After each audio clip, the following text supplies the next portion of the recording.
Avis vascular centre మన దేశంలోనే the best varicose vein hospital.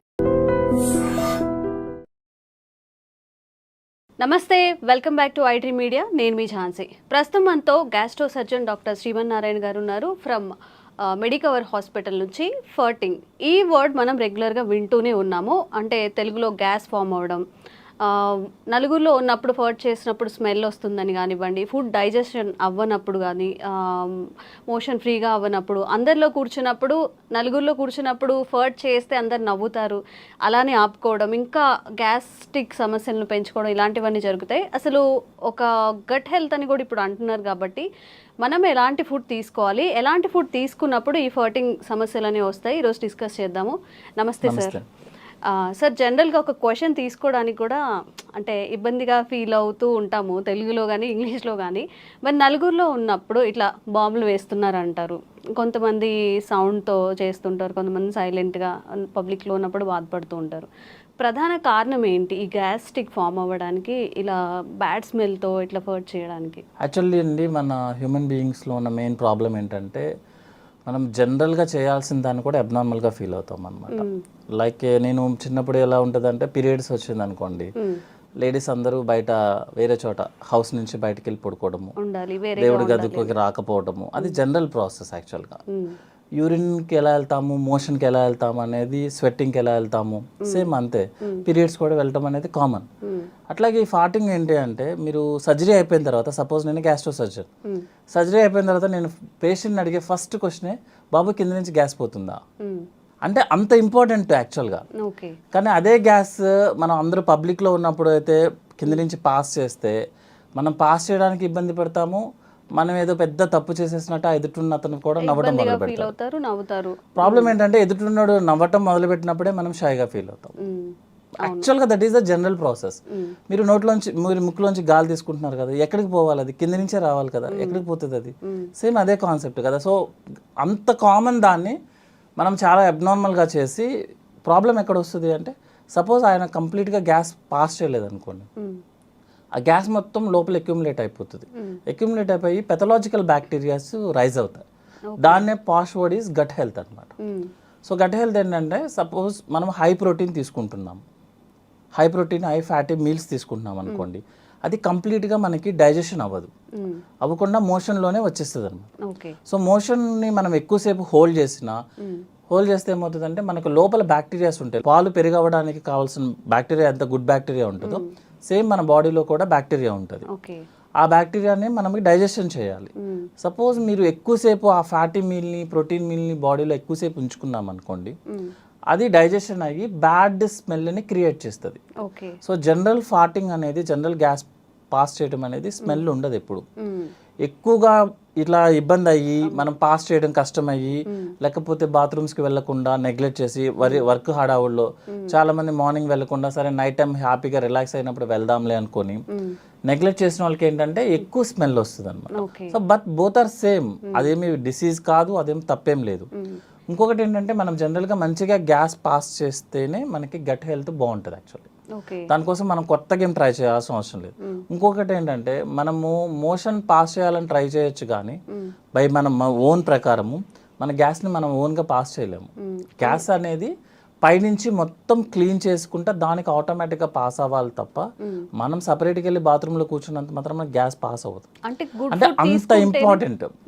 Good food తీసుకుంటేనే ఇట్లా గ్యాస్ పాస్ చేయడం ఇలాంటివి అవుతాయి. ఎక్కువగా హై వెజిటేబుల్స్ తీసుకున్నప్పుడు, ఫైబర్ ఫుడ్ ఎక్కువ తీసుకుంటున్నప్పుడు గట్ హెల్త్ చాలా బాగుంటుంది. అది బాగున్నప్పుడు ఏంటంటే, మనకి గ్యాస్ చాలా ఫ్రీగా పాస్ అవుతుంది. సపోజ్ గ్యాస్ మనకి ఫ్రీగా పాస్ అవ్వలేదు, స్మెల్ వస్తుందంటే అర్థం ఏంటంటే, మనం బ్యాడ్ ఫుడ్ తీసుకుంటున్నాం. బ్యాడ్ ఫుడ్ అంటే like fatty food, high fatty food, ఎక్కువ ఆయిల్ యూస్ చేయడము, ఎక్కువ ప్రోటీన్స్ తీసుకోవడం వల్ల మనకు ఫార్టింగ్ స్మెల్ వస్తుంది. But passing of gas is very important. అందరిలో కామన్ గా ఉండాలి అంటారా ఈ ఫార్టింగ్ అనేది? ఫార్టింగ్ అనేది కాదండి, మనకి యాక్చువల్గా ఏంటంటే, రోజుకి ఒకసారి మోషన్ పాస్ చేయాలి కదా. ఇప్పుడు మన పెద్దవాళ్ళని ఎవరైనా అడిగామనుకోండి, ఏంటి కొంచెం ఇబ్బందిగా ఉన్నా అంటే, ఈ రోజు మోషన్కి వెళ్ళలేదు బాబు అందుకే ఇబ్బంది ఉన్నది. మోషన్ మనకి యంగ్ పీపుల్ మనం ఒక రోజైనా పాస్ చేయకపోతేనే మనం చాలా అన్ఈజీగా ఉంటుంది. మీరు ఎంత ఫుడ్ తినండి, ఎంత పెద్ద కంపెనీస్లో ఉండండి, అయినా సరే మీకు మార్నింగ్ వెళ్ళలేదు అనుకోండి, యూ ఫీల్ లైక్ అసలు మీరు ఇబ్బంది ఉన్నట్టు అనమాట. అంటే మీరు ఉన్నట్టే ఫీలింగ్ రాదు, ఆకలి వేయదు. మోషనే అంత ఫీలింగ్ ఉంటే గ్యాస్ పాస్ చేయడం అనేది ఇంకా very important actually. So gas కింద నుంచి పాస్ చేయడం అనేది చాలా ఇంపార్టెంట్, దాన్ని అవాయిడ్ చేయాల్సిన అవసరం లేదు. ఇంకోటి ఏంటంటే మనం ఎవరి కోసమో మన యూరిన్ పాస్ చేయడం ఆపేసిన, గ్యాస్ పాస్ చేయడం ఆపేసిన, ఇట్ విల్ బ్లాక్ అయినప్పుడు మన పేగంతా ఉబ్బిపోతుంది లోపల. సో నెక్స్ట్ ఏంటంటే మూమెంట్ అనేది పైనుంచి కిందకు ఉండాలి. మీరు గ్యాస్ కింద నుంచి వస్తుంది, మీరు ఆపేశారు, గ్యాస్ కింద నుంచి పైకి తంతుంది. So movement will be become abnormal అయిపోతుంది అనమాట. సో అది గ్యాస్ట్రిక్ సమస్యలు వస్తాయి దాని వల్ల కూడా. ఫ్యూచర్లో ఏమవుతుంది అంటే మన పెద్ద పేగంతా ఉబ్బిపోతూ ఉంటుంది అనమాట గ్యాస్తో, దాని మూమెంట్స్ ఆగిపోతాయి అనమాట. సో గ్యాస్ పాస్ చేయడం అనేది వెరీ నార్మల్, అది పాస్ చేయాలి కూడా యాక్చువల్లీ. సార్ జనరల్గా ఏదైనా ఒక ఇష్యూ తీసుకున్నప్పుడు అస్సలు మోషన్ ఫ్రీగా అవ్వకపోవడం, ఫర్టింగ్ రాకపోవడం అది కూడా డేంజరస్. అండ్ అలాగే ఎక్కువగా ఫర్ట్ చేస్తూ ఉంటారు. ఇప్పుడు మీరు అన్నట్టు సరే షై లేకుండా పెద్దవాళ్ళు ఉంటారు, ఒక 50+ లేకపోతే 45+ ఉన్నప్పుడు ఎక్కువగా ఫర్ట్ చేస్తున్నా లేకపోతే ఎక్కువగా మోషన్కి వెళ్తున్నా, ఇది కూడా ఏదైనా సిండ్రోమ్ కిందకి మారే అవకాశం ఉంటుంది. జనరల్గా ఎక్కువగా ఫర్టింగ్ చేస్తున్నారు అంటే అర్థం ఏంటంటే వాళ్ళ ఫుడ్ తీసుకునేది అన్డైజెస్టెడ్ ఫుడ్ మెటీరియల్ ఎక్కువ తీసుకున్నట్లు లెక్క. ఓకే, లైక్ కార్బోహైడ్రేట్ డ్రింక్స్ తీసుకోవడం కానీ, లేకపోతే మన హై ప్రోటీన్ నాన్ వెజిటేరియన్ ఎక్కువ తీసుకోవడం కానీ, ఆయిలీ ఫుడ్ ఎక్కువ తీసుకోవడం కానీ, వెజిటేబుల్స్ తగ్గించుకోవడం కానీ జరిగితే ఏమవుతుందంటే మనకి లోపల మోషన్ బ్లాక్ అయి ఉంటుంది అనమాట. మనం ఈరోజు తిన్నాం అనుకోండి ఒక ఫుడ్ ఐటమ్ ఏదన్నా, అది 3-4 డేస్ వరకు మోషన్లో పాస్ అవుతూనే ఉంటుంది. ఓకే, మన మోషన్ మూమెంట్ ఎట్లా అంటే అండి 1 మీటర్ ముందుకు వెళ్తుంది, 1/2 మీటర్ వెనక్కి వస్తుంది యాక్చువల్గా లోపల బాడీ లోపల. సో ఈజీగా చెప్పడానికి చెప్తున్నాను అనమాట. 1 మీటర్ ముందుకు తోస్తే మోషన్ 1/2 మీటర్ వెనక్కి వెళ్తుంది. అంటే మోషన్ అనేది లోపల సర్క్యులేట్ అవుతూనే ఉంటుంది. సో మంచి ఫుడ్ తీసుకోకపోతే, లైక్ బ్యాలెన్స్డ్ డైట్ అంటాం, అంటే హై ఫైబర్స్ తీసుకోకపోతే, వాటర్ తాగకపోతే, ప్రోటీన్ ఎక్కువ తీసుకున్నా, ఆయిల్ ఎక్కువ తీసుకున్నా మోషన్ మూమెంట్ ఉండదు. ఆ మోషన్ మూమెంట్ ఉండకపోవడం వల్ల లోపల ఉన్న బ్యాక్టీరియా మోషన్ని మెటబలైజ్ చేస్తుంది, చేసి గ్యాస్ని రిలీజ్ చేస్తుంది, ఎక్కువ రిలీజ్ చేస్తుంది. దానివల్ల ఎక్కువ ఫార్టింగ్ చేస్తున్నాడు తను. అంతేగాని అది హెల్దీ అంటారా, అది అన్హెల్దీయేనా? అది అన్హెల్దీ అండి. ఎక్కువ ఫార్టింగ్ చేయడం అనేది అన్హెల్దీ. ఓకే, రెగ్యులర్గా ఫార్టింగ్ చేయడం అనేది నార్మల్, హెల్దీ, వెరీ హెల్దీ. ఎందుకు ఎక్కువ సార్లు ఎందుకు పాస్ చేస్తున్నాడు అంటే this is the reason, motion లోపల బ్లాక్ ఎక్కువ అయిపోతుంది దానికన్నా. తను చెప్తాడు లేదు నేను రోజు మోషన్కి వెళ్తానని చెప్తాడు యాక్చువల్గా. అంటే మోషన్ ఎంత వెళ్తున్నారు అనేది ఎవరు చెప్పలేరు యాక్చువల్గా, ఎవరు చూసుకోవాలి. క్లీన్ అవ్వట్లేదు యాక్చువల్గా. అంటే ఉండాల్సిన మోషన్ అంతా క్లీన్ అవ్వట్లేదు లోపలికి, అందువల్ల గ్యాస్ ఎక్కువ పాస్ చేస్తున్నాడు, స్మెల్ కూడా వస్తుంది అనమాట. అండ్ ఒక్కొక్కరిలో అసలు ఫర్టింగ్ ఏ ఉండదు, అండ్ రెగ్యులర్గా మోషన్కి వెళ్తూ ఉంటామని చెప్తున్నారు. మీరేమో డైలీ ఫర్ట్ చేస్తేనే, అంటే రెగ్యులర్గా ఫర్ట్ చేసేది హెల్దీ అని చెప్తున్నారు. మరి ఇట్లా అస్సలు ఫర్టింగ్ రాకుండా అలా కూడా? యాక్చువల్గా మేడం ఫర్టింగ్ చేయటం అనేది మన చేతుల్లో ఉండదు. ఫుడ్ అంటారా? కాదు, అంటే ఇక్కడ ఏంటంటే కింద నుంచి గ్యాస్ పోవడం అనేది మన చేతుల్లో ఉండదు. పైనుంచి ఇంటెస్టైన్ గ్యాస్ని మూమెంట్ కిందకి తీసుకొస్తేనే మనకి గ్యాస్ వస్తుంది. మీకు 40-50% పేషెంట్స్ వాళ్ళకి గ్యాస్ పాస్ చేయడం అంటే కూడా తెలియదు వాళ్ళకి. యాక్చువల్లీ వెళ్తూ ఉంటుంది, వాళ్ళకి తెలియదు. అదొకటి అంటే మోషన్ అందరూ కాన్సన్ట్రేట్ చేసేది ఏంటి, మోషన్ పాస్ చేసామా లేదా అని చూస్తారు యాక్చువల్గా. సో మనం పేషెంట్స్ వాళ్ళని క్లియర్గా అడిగామనుకోండి, ఏమన్నా మీరు కింద నుంచి గ్యాస్ పాస్ చేస్తున్నారు అనుకుని షై ఫీలింగ్తో కూడా లేదండి మాకు అలాంటివి తెలియదండి అని అంటారు. యాక్చువల్గా గ్యాస్ పాస్ అవుతూనే ఉంటుంది, అది మనం నోటీస్ చేయమంతే. ఎప్పుడు నోటీస్ చేస్తామంటే స్మెల్ వచ్చినప్పుడు, సౌండ్ వచ్చినప్పుడు యాక్చువల్గా మనం నోటీస్ చేసేది.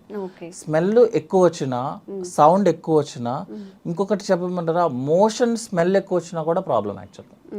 జనరల్గా చూసుకుంటే 70-80% వాళ్ళకి మోషన్ అంత స్మెల్ రాదు, కొంతమందికి మరీ చాలా ఎక్కువ స్మెల్ వస్తుంది. అర్థం ఏంటంటే లోపల మోషన్ స్టక్ అవుతుంది, అంటే రెగ్యులర్గా పాస్ అవ్వాల్సిన మోషన్ పాస్ అవ్వట్లేదు అని అర్థం. 2-3 days అలా ఉండిపోవడం వల్ల ఎక్కువ స్మెల్ వస్తుంది అనమాట. సో గ్యాస్ పాస్ చేయడం అనేది హెల్దీ, కానీ ఎక్కువ ఫార్ట్ చేయడం అనేది, ఎక్కువ స్మెల్ రావడం అనేది అన్హెల్దీ. అంటే మోషన్ బ్లాక్ అవుతుంది, అంతకుమించి వేరే ప్రాబ్లం ఏం కాదు. ఓకే, అండ్ యావరేజ్గా పర్ డేకి ఎన్నిసార్లు మోషన్కి వెళ్తే మంచిది? కొంతమంది పదే తిన్న వెంటనే ఇమీడియట్గా టిఫిన్ చేసినా, అసలు ఏమైనా తిన్నా కానీ వెంటనే మోషన్కి వెళ్ళిపోతూ ఉంటారు. ఇది కరెక్టే అంటారు? ఇది మంచిదేనా? అసలు పర్ డేకి ఎన్నిసార్లు మోషన్ అయితే మంచిది అంటారు? జనరల్గా అండి మా దాంట్లో ఫార్ములా టైప్లో ఉంటాయి అనమాట. యాక్చువల్ డెఫినేషన్ ఆఫ్ కాన్స్టిపేషన్ అన్న వర్డ్ యూజ్ చేస్తే రోజుకి ఒకసారి లేకపోతే మినిమం 2 daysకి ఒకసారి, దట్ ఈస్ నార్మల్. ఓకే. అంటే వారంలో 3 times మోషన్ పాస్ చేయడం అనేది నార్మల్. ఒక్కసారి అలా కాకుండా కొంతమంది పేషెంట్స్ ఏంటంటే మోర్ దాన్ 2 days కనుక టైం తీసుకున్నా, లేకపోతే మోషన్ పాస్ చేయడానికి మోర్ దాన్ 5 minutes టైం తీసుకున్నా, దట్ ఈస్ కాన్స్టిపేషన్. అంతే తప్పించి రోజు వెళ్ళాల్సిన అవసరం లేదు. ఎవ్రీ ఆల్టర్నేట్ డే వెళ్ళినా దట్ ఈస్ నార్మల్గా మనం రెగ్యులర్గా చూసుకునే లెక్క అయితే. అట్లా కాకుండా ఎక్కువ సార్లు వెళ్తున్నాడు ఒక పేషెంట్, అతన్ని మనం హిస్టరీ అడగడం ఇంపార్టెంట్ అనమాట యాక్చువల్లీ. అంటే కొంతమందికి హ్యాబిట్ ఉంటుంది, జస్ట్ వెళ్ళి కూర్చుంటారు, ఏమి ఉండదు అనమాట. పర్సనల్ వర్క్ కోసమో ఫోన్ మాట్లాడుకోవడానికో వెళ్ళేసి కూర్చుంటారు, ఏం చేయరు అన్నట్టు. కొంతమంది డిసీజ్ ప్రాబ్లం ఉన్న వాళ్ళు ఏంటంటే IBS అంటాము, ఇరిటబుల్ బవల్ సిండ్రోమ్. వాళ్ళు ఏం చేస్తారంటే అన్నం ప్లేట్ తినంగానే ప్లేట్ అక్కడ పడేసి పరిగెత్తుతారు. చాలా మందిని చూస్తాం. అదేంటంటే మీకు చిన్నప్పుడు గుర్తుంటే పిల్లలకి పాలు పట్టంగానే మోషన్ పాస్ చేస్తారు, దాన్ని గ్యాస్ట్రోకోలిక్ రిఫ్లెక్స్ అంటారు యాక్చువల్ అనమాట. సో ఆ రిఫ్లెక్స్ మనం స్ట్రెస్లో ఉన్నా, ఎక్కువ వర్క్ టెన్షన్లో ఉన్నా, లేకపోతే సైకాట్రిక్ ప్రాబ్లమ్స్ ఉన్నా, ఎక్కువ వర్క్ స్ట్రెస్ అనమాట యాక్చువల్గా. దిస్ వైట్ కాలర్ ఎంప్లాయీస్ ఉంటారు కదా, కనిపించిన స్ట్రెస్ ఉంటుంది, బయటికి సూటుబుట్టు ఉంటాము, బట్ మైండ్ అంతా స్ట్రెస్లోనే ఉంటారు, వాళ్ళకి ఎక్కువ వస్తుంది అనమాట. వాళ్ళు ఏంటంటే ఫిజికల్ యాక్టివిటీ తక్కువ, బ్రెయిన్ యాక్టివిటీ ఎక్కువ. సో ఏమవుతుందంటే బ్రెయిన్ యాక్టివ్గా ఉన్నప్పుడు మీరు ఫుడ్ తినగానే అప్లోడ్ చేస్తున్నాము, డౌన్లోడ్ చేయాల్సిందే. సో ప్లేట్ అక్కడ పెట్టేసి పరిగెత్తుతారు, వెళ్ళేసి ఎంటీ చేసి మళ్ళీ బాత్రూమ్కి మళ్ళీ 10 minutesలో పరిగెత్తుతారు. అది IBS ప్రాబ్లం యాక్చువల్గా. ఇంకోటి ఏంటంటే వాళ్ళకి కోలికి పెయిన్ ఉంటుంది, అంటే స్టమక్లో నొప్పి ఉంటుంది యాక్చువల్గా. ఆ నొప్పి వెళ్ళి ఎంటీ చేస్తేనే ఆ నొప్పి తగ్గుతుంది. అదేంటంటే it's a mental problem type madam, physical activity లేకపోవడం వల్ల జరిగే ప్రాబ్లం ఇదంతా అన్నమాట. దాన్ని IBS అంటాము. యాక్చువల్గా జనరల్గా IBSకి ఏం ట్రీట్మెంట్ అంటే రీజన్ ఏంటి, స్ట్రెస్. అది తగ్గించుకుంటే ఆటోమేటిక్గా IBS తగ్గుతుంది. అది తగ్గకపోతే మీరు ఎన్ని మెడిసిన్స్ వాడండి, ఎన్ని కొలనోస్కోపీలు చేయించుకోండి, మీరు ఏమైనా చేయండి, సైకాట్రిస్ట్ దగ్గరికి వెళ్ళి ఎంత ఖర్చు పెట్టండి, మీకు ఆ ప్రాబ్లం తగ్గదు. ఎందుకంటే ప్రాబ్లం వచ్చింది దేనివల్ల, మెంటల్ యాక్టివిటీ, స్ట్రెస్ ఎక్కువ అవడం వల్ల. మీరు అది తగ్గించుకోకపోతే ఈ ప్రాబ్లం తగ్గదు. మీరు చాలా మంది చెప్తారు ఇన్ని కొలనోస్కోపీలు చేసాం సార్ ఏమీ కనిపించలేదంటే, ఏమీ కనిపించదు. దానివల్ల కొన్ని కండిషన్స్ ఉంటాయండి యాక్చువల్గా. టెస్టుల్లో ఏవి కనిపించకపోతేనే దాన్ని ఆ ప్రాబ్లం అంటారు. మీకు టెస్టులన్నీ నార్మల్ వస్తాయి కానీ పేషెంట్కి IBS. అదే IBS అంటే ఏంటంటే టెస్టులన్నీ నార్మల్ వస్తే పేషెంట్ కంప్లైంట్ చెప్తాడు, that is irritable bowel problem. Okay. And ఇప్పుడు మన గట్లో అలా మీరు అన్న 2-3 days స్టోర్ అవ్వకుండా ఏ రోజుకి ఆ రోజు మోషన్ పాస్ అవ్వాలి అంటే అట్లీస్ట్ ఫుడ్లో కానీ వాటర్లో కానీ ఎలాంటి చేంజెస్ చేసుకుంటే? జనరల్గా 3 to 4 liters వాటర్ తీసుకోవాలండి. 30 minutes వాకింగ్ చేయాలి యాక్చువల్గా, ఫిజికల్ యాక్టివిటీ చేయాలి వాకింగ్ లాగా. వాకింగ్ అంటే ఫోన్ పట్టుకొని కాదు, మనలో మనం వాకింగ్ చేసుకుంటే బెటర్, పీస్ఫుల్గా అన్ని ఫీల్ అవుతూ నడుస్తున్నామని అని ఒకే పేస్లో చేసుకుంటా వాకింగ్ చేయాలి. చాలా మంది ఏం చేస్తారంటే 10 minutes చేసి 10 minutes రిలాక్స్ అయ్యి 10 minutes అట్లా కాదు, కంటిన్యూస్ 30 minutes వాకింగ్ చేయాలి, 3 to 4 liters వాటర్ తీసుకోవాలి. నెక్స్ట్ ఏంటంటే మన బ్యాలెన్స్డ్ డైట్ అంటాము, అంటే 60% కార్బోహైడ్రేట్స్ ఉండాలి, 20% ఫ్యాట్ ఉండాలి, 20% ప్రోటీన్ ఉండాలి. కార్బోహైడ్రేట్స్లో మోర్ ఏంటంటే వెజిటేబుల్స్ ఉండాలి యాక్చువల్గా, more fibre diet, you will pass by motion normally. ఫాటింగ్ కూడా రెగ్యులర్గా ఫాట్ అయిపోతూ ఉంటుంది, స్మెల్ ఉండదు, ఏమి ఇబ్బంది ఏం రాదు. Okay sir, thank you.